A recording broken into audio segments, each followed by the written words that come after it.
வீட்டில இருந்து பேரண்ட்ஸ் எல்லாருமே வந்து வந்திருக்காங்க. பட் இன்னைக்கு பிஸ்னஸ் எடுத்த ஷார்ட் பீரியட்ல இன்னைக்கு சம்பாதிச்சு எல்லாமே பண்ணியிருக்காரு. பட் இன்னைக்கு அந்த இடத்துல அவங்கள என்ன ஓரமா அது அந்த போன்ல வீடியோ எடுக்க முடியுமா முடியாதா, அது கிளியரா இருக்குமா இருக்காதா அப்படிங்கறதுலாம் அவங்களுக்கு தெரியாது. ஆனா என் பையன் ஸ்டேஜ்ல நிக்கிறான், மாலை மரியாதை போட்டு நிக்கிறான், அவனை வீடியோ எடுக்கணும். அவங்களோட மைண்ட் செட் அதுதான். அது எல்லாரோட அம்மாவுக்கும் அது வந்து இருக்கும். நான் இல்லைன்னா சொல்லவே மாட்டேன். ஏன்னா பசங்க கிட்ட சூப்பர் போன் இருக்கும், அம்மா கிட்ட உடஞ்ச போன் தான் இருக்கும். ஆனா அந்த பையன் எந்த ஸ்டேஜ்ல நின்னாலும் அந்த உடஞ்ச போன்ல அம்மா வந்து என்ன பண்ணுவாங்க அப்படின்னா போட்டோ எடுப்பாங்க. ஏன் நான் அதை வந்து சொல்றேன் அப்படின்னா, நான் ஒரு அம்மா தான், எனக்கு அதோட ஃபீல் வந்து கண்டிப்பா தெரியும். பட் இன்னைக்கு பையன் இன்னைக்கு 3 தடவை ஸ்டேஜ் ஏறும் போதும் ஓரமா உட்காந்து பாராட்டு கொடுத்துட்டு இன்னைக்கு இவ்வளவு தூரம் அவங்க வந்து என்ன பண்ணிட்டு இருக்காங்க அப்படின்னா பாத்துட்டு இருக்காங்க. ஸோ அப்ப அந்த அம்மாவை வந்து நம்ம இங்க கண்டிப்பா அவங்களை வந்து என்ன பண்ணா ஸ்டேஜுக்கு வர வைக்கணும். அம்மா இல்லைன்னா இன்னைக்கு அவர் இந்த இடத்துக்கு வந்திருக்கவே முடியாது. ஏன்னா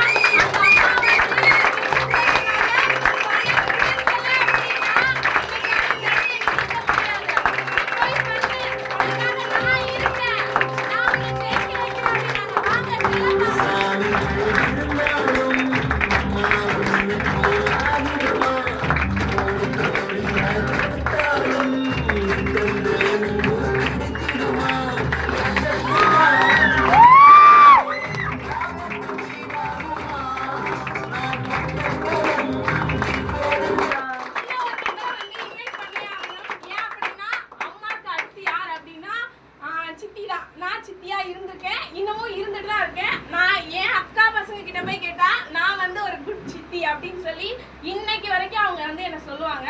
ஸோ அந்த இடத்துல தான் இன்னைக்கு செல்லப்பாக்கும் அவங்க வந்து கண்டிப்பா இருக்காங்க. ஸோ அதனாலதான் அந்த அம்மா கூடயே அவங்களையும் வந்து இந்த இடத்துல வர வச்சுட்டாங்க. இன்னும் சொல்ல போனா அத அவங்க அம்மா கூட சின்ன வயசுல அவங்க பிறந்த உடனே தூக்கி எடுத்து அவ்வளவு தூரம் கொஞ்சிருப்பாங்களா பார்த்திருப்பாங்களான்னு கேட்டா கண்டிப்பா தெரியாது. பட் அதை அதிகமா பண்றது யார் அப்படின்னா சித்தி தான். அவங்களுமே இன்னொரு அம்மா தான்.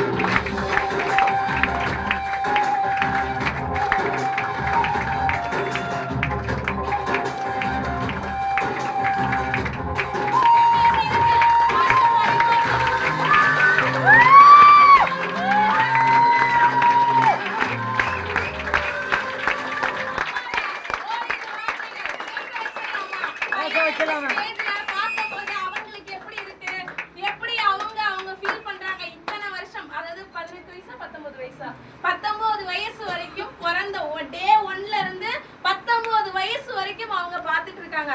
பட் இந்த மாதிரி அவங்க பார்த்துருக்காங்களா செஞ்சிருக்காங்களா அப்படிங்கிறது நமக்கு தெரியாது. ஆனா அவங்களுக்கு தெரியும். இன்னைக்கு அவங்கள பையனை பார்க்கும்போது அவங்களுக்கு எப்படி இருக்கு அப்படிங்கறத சொல்லலாமாமா? நல்ல ஒரு பாராட்டு.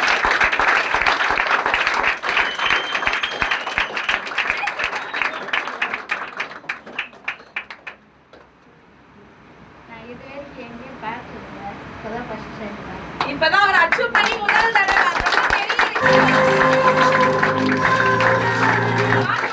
எப்படி இருக்கு?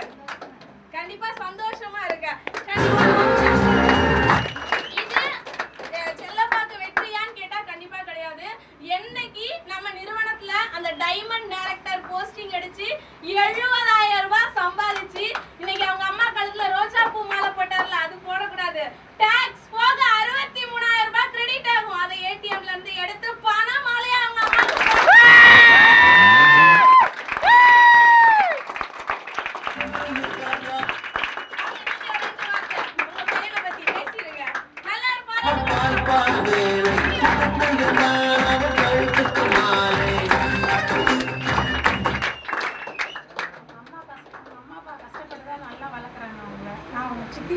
பக்கத்து வீட்டு பையன் தான். ஆனால் என்னை சித்தி மாதிரி தான் பார்ப்பாங்க. நான் அவங்க சொந்த சித்தி கிடையாது, பக்கத்து வீடு தான். என்னை கூட பிறந்தவங்களாக தான் இவங்களும் நினைப்பாங்க. அவங்க ரொம்ப கஷ்டப்பட்டு அவங்கள வளர்த்தவங்க. அதனால இன்னைக்கு அவங்க கஷ்டத்தை அவங்க பார்த்து அவங்கள நல்லா பார்த்துப்பானுங்கிறது நம்பிக்கை வந்துச்சு.